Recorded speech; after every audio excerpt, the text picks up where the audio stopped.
Joe Tilley's Great Canadian Sports Show is brought to you by Air Patrol North. Visit airpatrolnorth.ca. He is the most successful sports agent in history, Leigh Steinberg, the real-life Jerry Maguire. Joe Tilley's Great Canadian Sports Show. Coming up!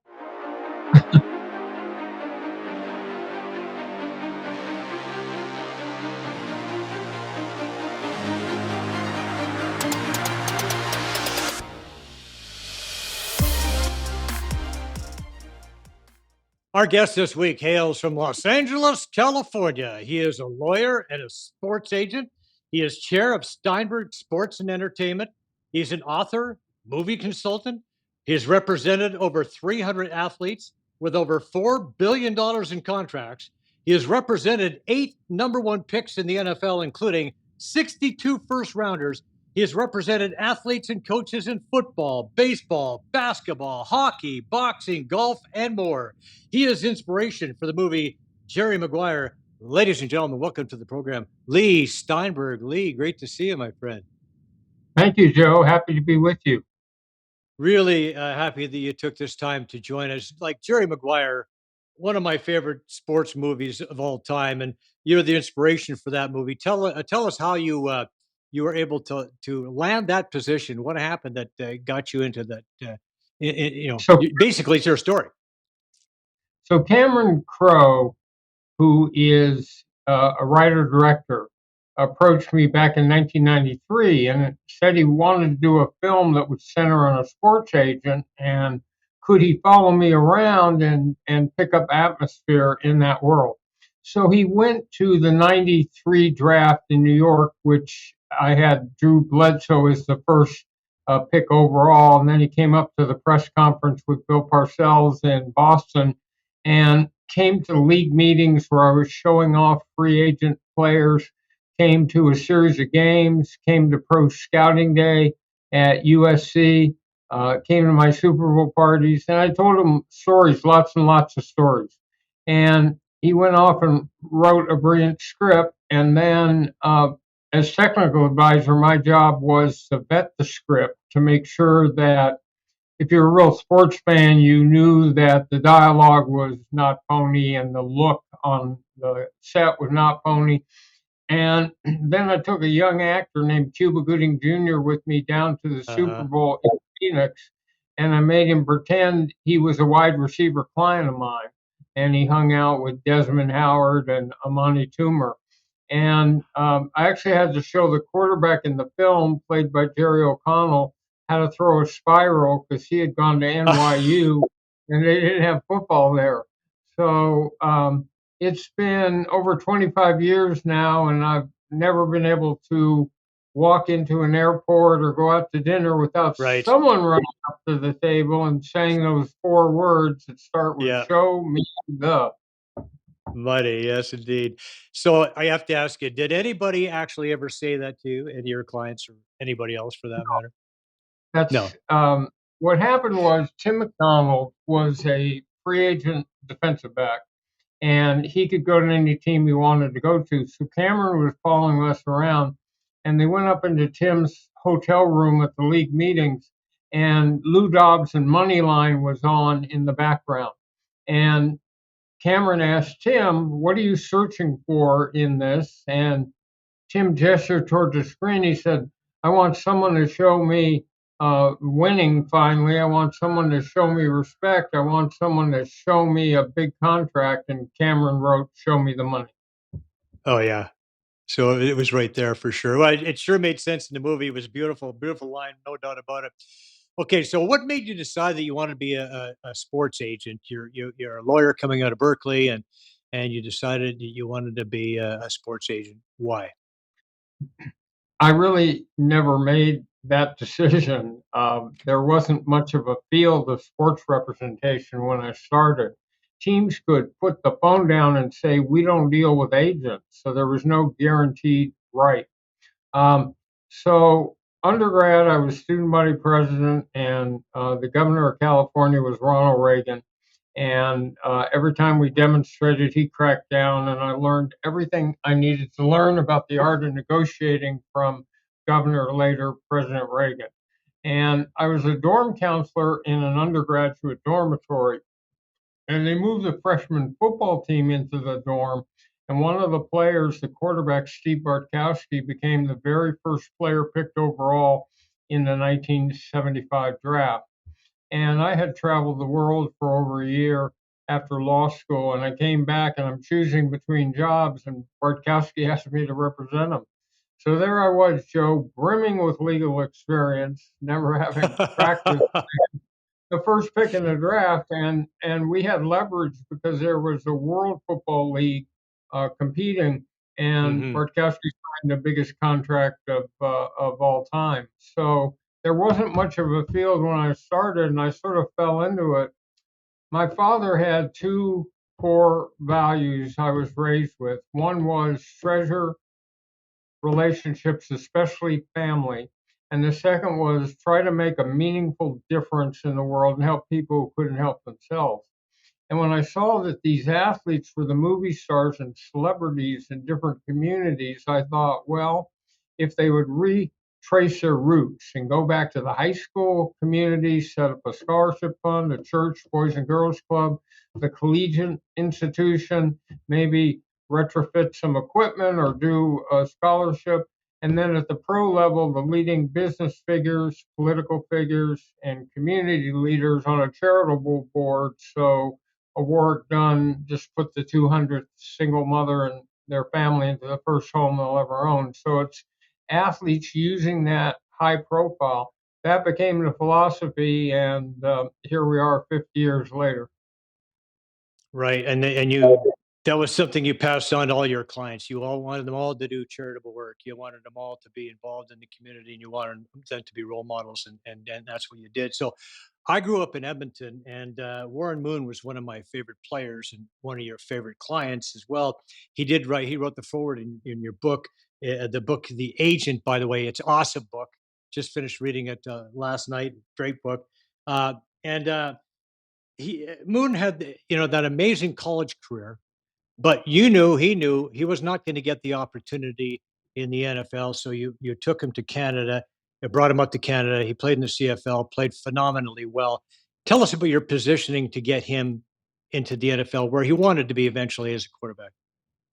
Well, first of all, I loved Edmonton and got really familiar with it because on that same team I represented Brian Kelly and Tommy Scott and Waddell Smith and Jim Oh Germany. wow, And so howdy doody.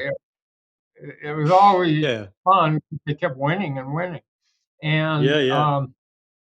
so Warren had played rollout quarterback, so he was moving a lot instead of a cup Drop passer. back. Yeah. So it was pretty clear to us he would have been drafted, but he probably would have been drafted in a lower round because people kept trying to change his position.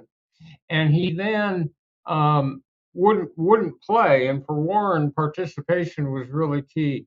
So instead of waiting for the draft, we signed with the Edmonton Eskimos, and because they had an amazing coach there, Hugh Campbell, and Hmm.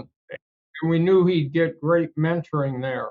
Um, so no one bothered to put a draft pick down on him because they saw that he was signed in Canada. And that meant that no NFL team had rights to him. So he played 6 years there. He played a long time. He loved it up there. And but it came to the end, and his aspiration was to play in the NFL. Well, we timed it such that he would be done with his contract when you had a USFL, a CFL, and an NFL all competing for him. So it led to a bidding frenzy with teams in Canada, teams in the new USFL, and there were a number of different NFL teams. So he took a tour. They hadn't had a real free agent in football at that critical position. So he signed the biggest contract in NFL history with the Houston uh, Oilers, but at that time, Houston Oilers. Right. And I think the contract lasted, I don't know, a couple of days or something like that. And then somebody else renegotiated their contract just to top it by $100,000, if I'm not mistaken.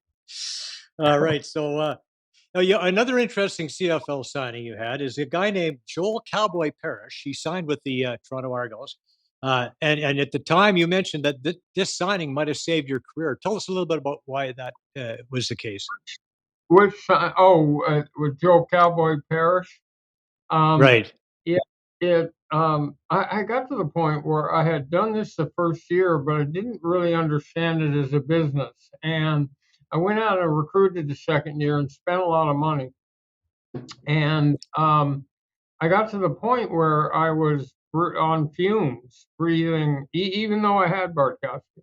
So I thought, "Ugh, what am I going to do?" So Bartkowski gave me a plane ticket. I flew to Georgia. I drove down to a place called Douglas, Georgia, and there were these two offensive linemen, Mike Moonpie Wilson and Joel Cowboy Parrish. And I ended up signing Joel, and they ended up signing a big contract, both of them, with the Toronto Argonauts. And I got a check, and it saved me, and I stayed in business. And then what I did was adjust to learn how to profile the type of player that would be interested in us, and researching their background. And when I started doing that, it was nothing but families that I could bond with, and the rate of signing high draft picks immediately accelerated. Right. And you ended up selling your company for over $120 million. So obviously, you got out of that right. Okay. So that was to a Canadian company called Asante, which was in Winnipeg. And so Canada keeps weaving in and out of my life. Popping up. Yeah. Right. So, okay. And then So you go ahead. we Finish your signed Ricky story. Finish your Williams, thought. and then I signed Ricky Williams with Toronto later. Ricky Williams. Yes, for sure. I remember when Ricky came to town. I was working in Toronto, and yeah, Ricky came to town. Seemed like a nice guy, but he had a bad rap, right? Ricky had a bad rap. It was just he had social anxiety disorder, and he would treat it by smoking marijuana. And now, in Hmm. retrospect, um, uh, you can drive down the street here in Newport Beach and buy marijuana. uh, Right. at that time, it the point was it was a rule that you couldn't do it. So whether or not that made sense, you had to follow it. So, well, eventually he got treated and he became a real happy camper. And he led the league in rushing one year. But there were two Ricky Williams. There was a Hmm. dedicated football player who showed up to camp on time, was dedicated, showed up to practices, threw his body around with reckless abandon. And then there was the other Ricky Williams away from football, who was the searcher for higher truth, who got attracted to, Hmm. you know, Zen Buddhism and yoga and all sorts of things. So you had these two conflicting sides of his personality. I just want to make a transition right there. You talk about searching for higher truth, and I know that in reading the book and hearing your story and actually watching TED Talk, and I know that you've been sober since 2010. Obviously something close to my heart. I've been sober for a little while myself, 31 years now. But tell us about what happened and what made you decide that it was important to change your life. So I went through a period, I'd had a pretty charmed life, and I went through a period where my two older sons were diagnosed with retinitis pigmentosa, which is an eye disease, so they're both legally blind.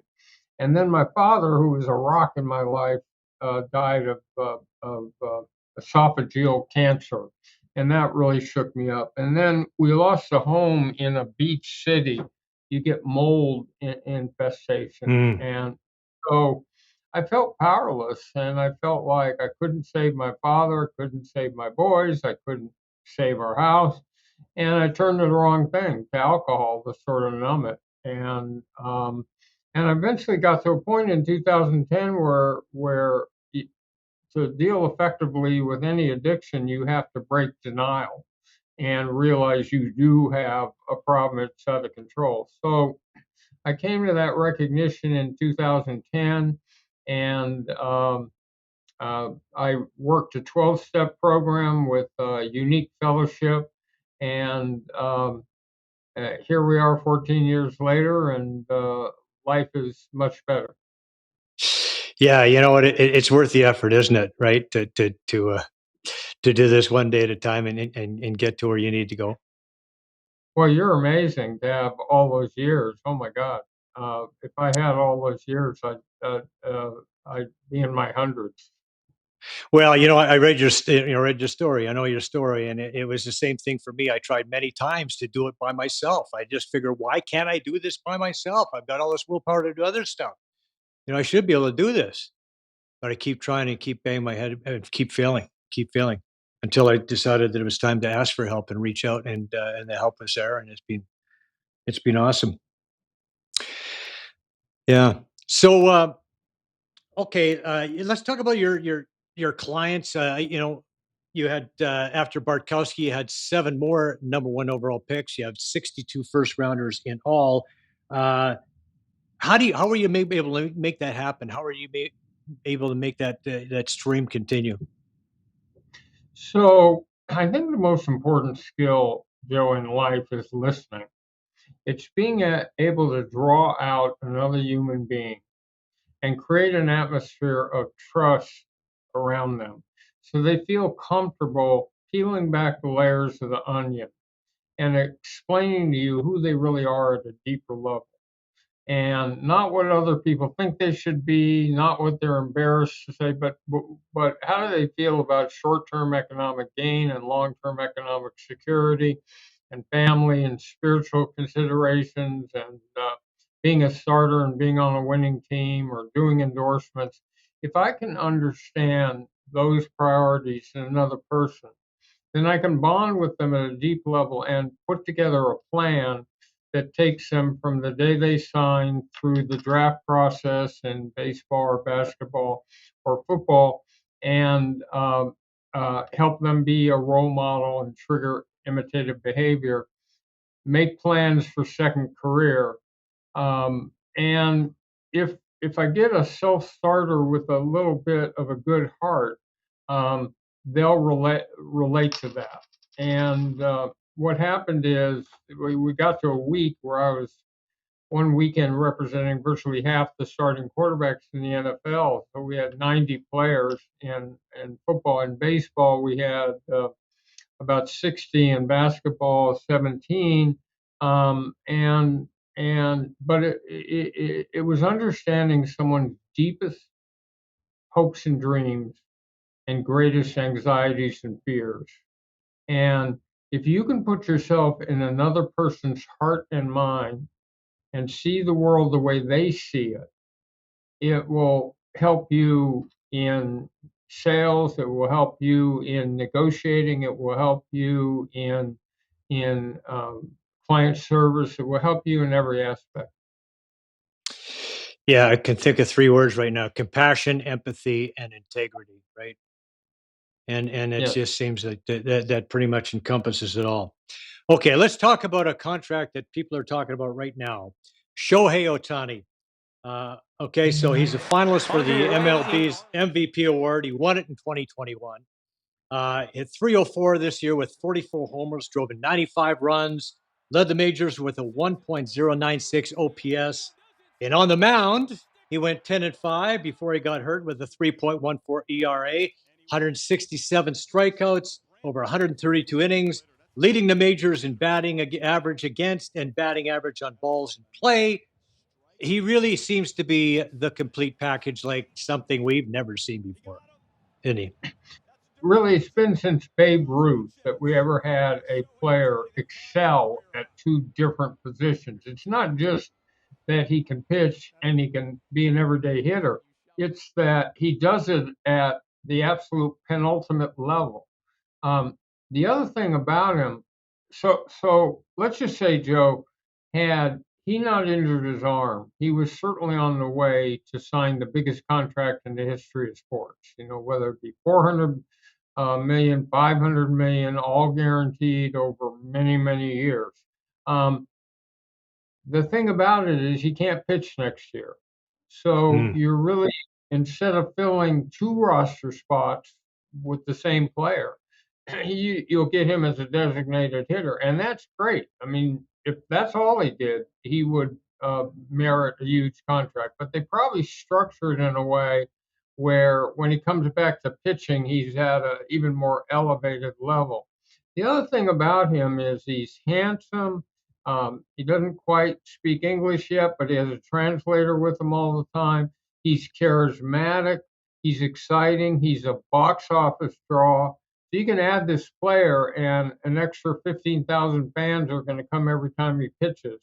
And he's great in the locker room. So it all sets up a situation, and he's a free agent. So you've got, we anticipate that San Francisco and Los Angeles and San Diego and Chicago and New York and a whole series of teams. And you know that when you get people competing against each other in a bid or a bargain, they'll it produces amazing results because of the act of competition between different teams. So he's going to sign, my guess is, the biggest contract of all time, and he had been pretty explicit that he was fine with the Angels, but he didn't like losing. And I live Hmm. probably Hmm. 20. I've seen him pitch a bunch because I live 20 minutes from Anaheim Stadium, and he's just charismatic and dominating. And one day he could hit 65 homers. Um, Hmm. um, so it's going to be something epic. And uh, at the same time, he doesn't live a high flying lifestyle. So Southern California fits him, a little more low key. Notwithstanding Hollywood, but Southern California, I could see him. Northern California, anywhere that you have a large Asian American population, it's a ticket boom, and that's just one aspect of him because he's probably the best player with both those capacities in baseball. Right. I just want to put up some numbers here that Vic has prepared for some current contracts in Major League Baseball. Mike Trout's the leader, 12 years, 426 million. Mookie Betts, 12 years, 365. Aaron Judge, 360. Manny Machado, 350. Francisco Lindor, 341.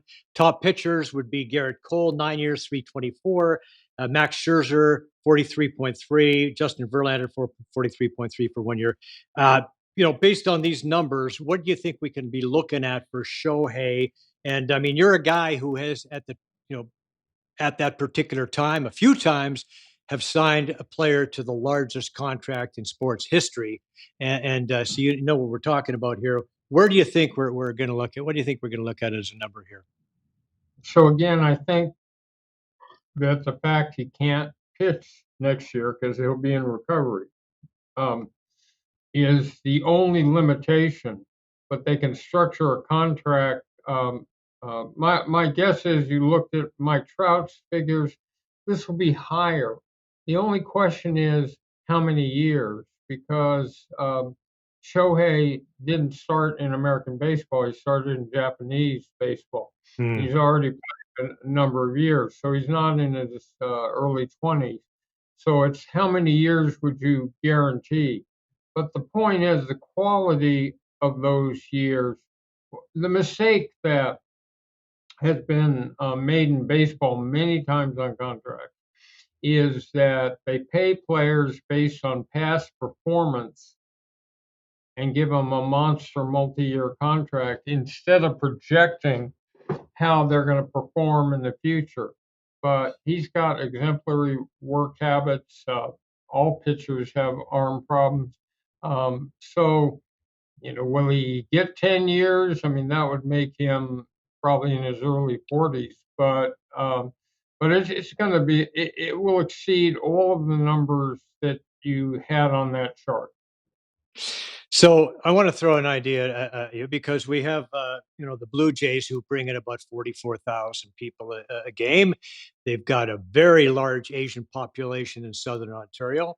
So you tick off that box as well. They've got a couple of Gold Glovers. They took the option on Matt Chapman. So he'll when he is pitching, you're going to have to bite the bullet for a year, as you said, but after that, they have a pretty good rotation and as it is, and adding Otani to that piece after next year would be all right.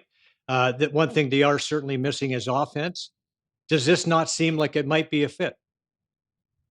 It could be. People always consider the tax situation in Canada when they're structuring a contract.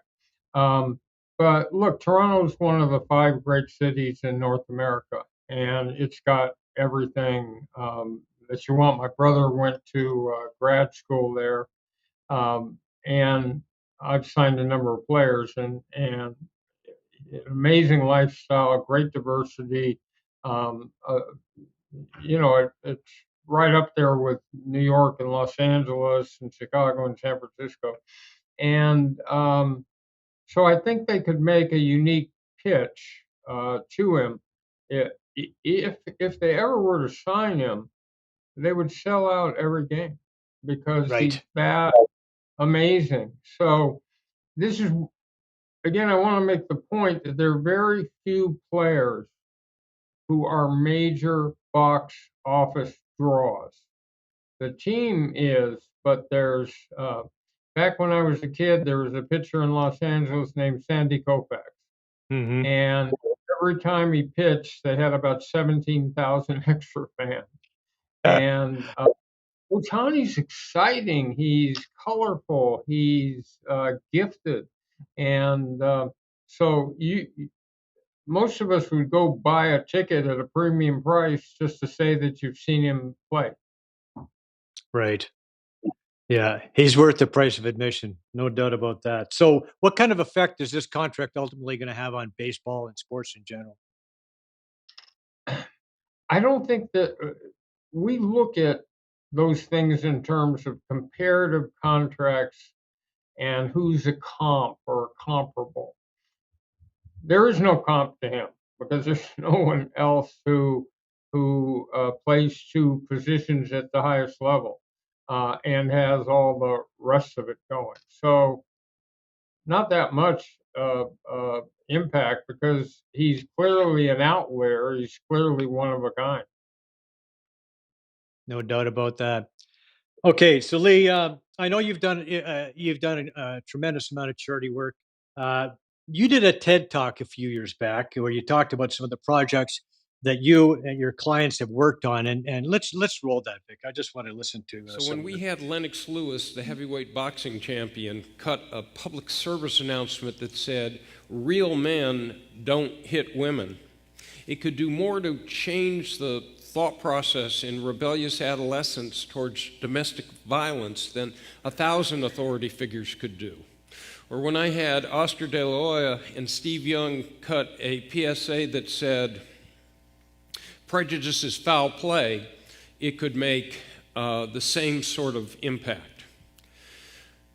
I had a scare when Oklahoma City came, and I saw nascent skinheads and racists starting to move in this country, and I thought, there's the they, but who's doing anything about it? So I went to the Anti-Defamation League and set up a program where we trained 30 people, young doctors, lawyers, businessmen, in each of the biggest cities, the 30 biggest cities across the country, in how to intervene in crisis situations, how to do intelligence work for police departments, how to go into school systems and promote concepts that enhanced an appreciation for the cultural heritage and operated against prejudice. So a lot of what you talked about then, obviously, still issues today. But what is it? What kind of issues or main causes, let's say, are you working on today? So the environment's really important to me, and I've designed a program that I did a while back, but just have to revisit, called the Sporting Green Alliance, where you take sustainable technology in solar, wind, recycling, resurfacing, and solar. And you install it in stadia, arena, and practice fields to drop carbon emissions and energy costs, and to create an educational platform where millions of fans can go and see a waterless urinal or a solar panel and think about, how do I put these into my own business or my own life? Another cause is bullying, where kids get picked on and their life gets stultified, and because of some extraneous, they've got a hair lip, they are too fat, they're a certain race, whatever. And if you can get pro athletes working with high school athletes to stop the intolerance and put their arm around a kid that's got problems, you can change the culture of that high school really quickly. I've also found a whole set of new healing modalities that are a product of advances in biomed, and they can help players in the critical moments at the end of every game. So much of it comes down to the very end. So could we stimulate energy, endurance, and productivity at that level? Second of all, could we bring back players from injury quicker? And so it's hyperbaric oxygen, stem cells, blue, white, and red light. It's NanoV, and a couple cognitive treatments. And they're also have efficacy for all of us. So they've been shown to extend lifespan, greater health, and the rest of it. So I've been taking these concepts to teams and using them with peers of mine, and I think that we'll never look at health the same. I can think, just getting back to the bullying thing again, is like the cyberbullying thing is such a problem. People can have fictitious names and hide behind a computer screen and send out all kinds of crap, it maddens me, but it's one of those things where yeah, for players to come out and speak about that too, right? Like that's another part of it that I think it's so out there right now. So, and listen, I want to say that it's been awesome having you on the show. Before I go, I'd like to ask you this question: what's the best advice you've ever received? So my father used to say, when you see a problem in the world, and as small as picking up a piece of trash off the carpet, or as big as racism or climate change, the tendency that people have is to wait for someone else to address the problem. They, the amorphous they, older people, political figures, the rest of Right. it. He would say, son, there's the problem. You could wait forever. The they is you. You are the they. So it gives you a sense of responsibility for, and to be your brother's keeper, and to try to take action on issues that are important. I mean, we have a wave of anti-Semitism going across this country that is frightening, and uh, I'm going to be working on plans to address that. But you can't just sit around and wait for someone else to do it. You have to try to get involved yourself. Yep. See if you can make a difference right now, right here. All the people around you. Like, I mean, it's when I get, for example, I get an email from somebody that I find, to be racist or sexist or something like that. I have an option right now. I can kill it in my email, or I can write somebody back and tell them I don't appreciate that. But it's taking a stand and making sure that we do what we can in the moment, because we all can make a difference, right? Right. Leigh, thank you for taking the time to join us. It's been amazing, and loved having you on. It's great. Thank you, Joe. Hi to everybody in Toronto and Canada.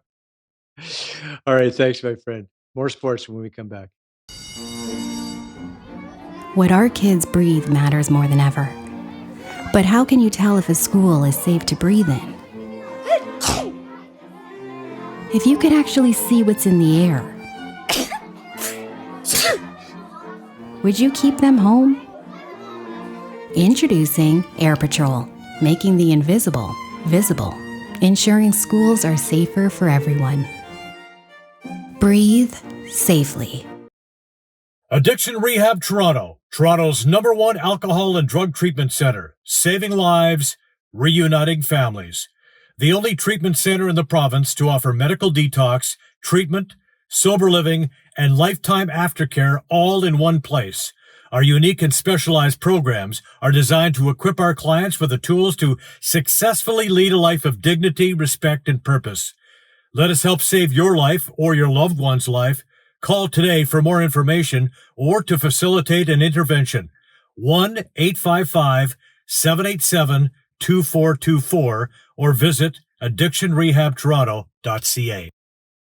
MNP, a leading Canadian national accounting, tax, and business accounting firm. MNP proudly serves and responds to the need of their clients in the private, public, and nonprofit sectors. Through partner-led engagements, MNP provides a collaborative, cost-effective approach to do business and personal strategies to help people and organizations to succeed across the country and around the world. With local offices in Oshawa, Mississauga, Burlington, and more, their team is here to support you. Visit mnp.ca today to learn more. And we want to thank all the folks who make the show possible. These are friends, trusted business associates, and all-around great people. We highly recommend them. Thank you for your support of Canadian and local sports. A reminder that the show is available on iTunes, Spotify, Breaker, Radio Public, Google Podcasts, Pocket Cast, as well as the Spanglish Network, Zingo TV, and Buzz TV Live. Also, check out our show on YouTube. All of the past great shows are there. Clips, shorts, lots of good stuff to like and share. Like and subscribe. It is free. Thanks once again to Leigh Steinberg for being on the show. Thank you for watching, and we'll see you next time. Ryan Gribben Insurance Planning, helping you solidify your financial future. At BGIP, what we do that's unique in the marketplace is we show people how to spend and enjoy their money in their early years of retirement without the fear of running out. Also, we're able to do this without you having to change financial advisors. Please look us up at bgip.ca today. Let's book a 30-minute phone call to see how we can bring value to you and your family in your planning. Call Brian today for all your retirement needs. We did. 905-686-5678.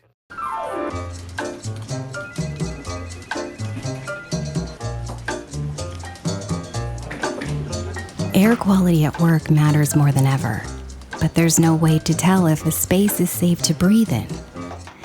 If you could actually see what's in the air, would you even come to work? Introducing Air Patrol, making the invisible visible, ensuring workplaces are safer for everyone. Breathe safely. Rooted in 60 years of tradition, Sleepy Hollow is a private golf club with a friendly community of members just minutes from Toronto. With mature trees and rolling fairways, Sleepy Hollow provides a challenging and enjoyable experience for passionate golfers. Enjoy great golf, amazing dining, and a picturesque patio second to none. Visit sleepyhollowcountryclub.com. Hi there, I'm Joe Tilley. Are you ready for an adventure of a lifetime? Next March, during the enchanting cherry blossom season, join me and my wife for an unforgettable 2-week journey to Japan and South Korea. In Japan, you'll experience the magic of the season as we visit the stunning Osaka Castle against a backdrop of cherry blossoms. Feed the adorable Sikadira Nara Park, glide through picturesque landscapes on the famed bullet train, cruise on Lake Kawaguchi, and witness the awe-inspiring view of Mount Fuji. Relax in natural hot springs and savor a delightful Fuji dinner banquet while dressing in traditional robes. And of course, we'll dive into Tokyo's cutting-edge technology scene. In Korea, dress in elegant hanbok attire and step back in time at Cheongdokgung Palace. Wander through Andong Village, a true glimpse into Korea's rich heritage. Delight your taste buds with the flavors of Korean barbecue. We'll even visit the DMZ area to get a glimpse of mysterious North Korea. And guess what? This incredible journey is all yours for just $54.99, all-inclusive, with direct flights from Vancouver, or $58.99 from Toronto. Book now to unlock up to an extra $1,700 in upgrades and savings. Let's make some memories. Let's explore. Let's travel. Guests on Joe Tilley Sports receive a gift certificate from Classica Imports. Top of the line imported men's clothing. Check out the Classica Essential Collection now. Go to shopclassica.com.